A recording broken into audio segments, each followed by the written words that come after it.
Hi group 2 prepare అవుతున్న మిత్రులందరికీ మీ సింహ ప్రవీణ్ కుమార్. ఈరోజు చిన్న సలహా అండి.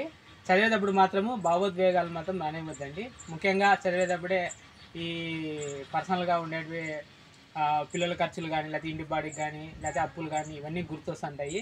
ఏమైనా సరే జూలై 28వ తారీఖు వరకు ఎంత అప్పైనా పర్వాలేదు, ఇవన్నీ ఏం మనసులో పెట్టుకోకుండా చదవండి. ముఖ్యంగా చెప్పొచ్చేది ఏమంటే, ఈ ఎమోషన్స్ అనేది మనిషిని ఎప్పుడు కృంగదీస్తుంటాయి. వీటిని మాత్రము పక్కకు రానిద్దండి. ముఖ్యంగా ఎక్కువ పేజీలు ఉన్న బుక్, ఒక 800 పేజీలు ఉన్న బుక్ మంచి మెటీరియల్ మాత్రం అని అనుకోద్దండి.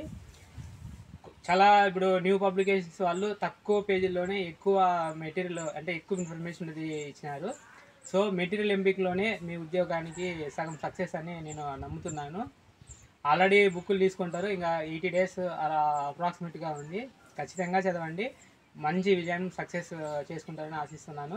నేను చదువుతున్నాను, మీరు చదవండి. All the best. ఈరోజు వచ్చి భావోద్వేగాలను అయితే దగ్గరికి రానిద్దండి. మనకు అదే సగం నెగిటివ్లోకి వెళ్ళిపోతూ ఉంటుంది. ముఖ్యంగా సైన్స్ అండ్ టెక్నాలజీ ఎకానమీ మీద రోజుకి 2 గంటలు వేసుకొని చదవండి. మనం సక్సెస్కి దగ్గరలో ఉంటాం. నచ్చితే కన్నా లైక్ చేసి సబ్స్క్రైబ్ చేయండి. మీ సింహ ప్రవీణ్ కుమార్. Thank you.